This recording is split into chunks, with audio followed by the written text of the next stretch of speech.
तर बघू शकता आता पालक पुरीची रेसिपी तुमच्यासोबत शेअर करणार आहे मी. बघू शकता पालक स्वच्छ करून घेतलेला आहे मी, मस्तपैकी धुवून घेतलेला आहे पाण्यात,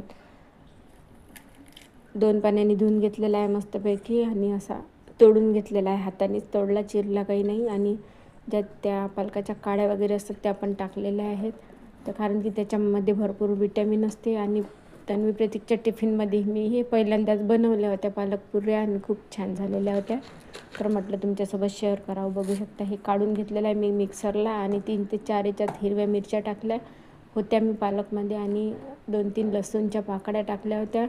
आलं टाकलं होतं थोडंसं, ते तुम्हाला मी दाखवायचं विसरले.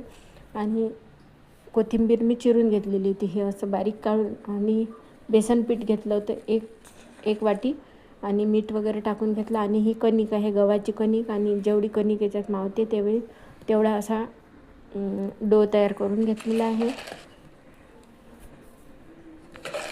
आणि मला वाटलं होतं की माझ्याच्याने का डिलीटच झाला का हा व्हिडिओ, तर तुमच्यासोबत शेअर करू शकणार नाही असं वाटलं, पण दिसला तर म्हटलं चला तुमच्यासोबत शेअर करा.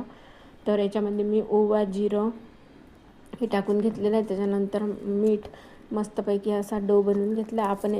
तुम्ही याच्यात तीळ पण वापरू शकता. आणि तुम्ही अशा पालकच्या पुऱ्या करतच असाल, आणि तुम्ही कशा करता पालक पुऱ्या, शिजवून करता पालक की कच्चाच काढा टाकता, हे मला कमेंट्समध्ये नक्कीच सांगा. आणि मी पण कशा बनवल्या, माझं काही चुकलेलं आहे का हे बनवण्यासाठी, आणखी याच्यामध्ये काय काय ॲड करायला लागते ते पण मला कमेंट्समध्ये नक्कीच सांगा. तर बघू शकता किती सुंदर अशा पालक पुऱ्या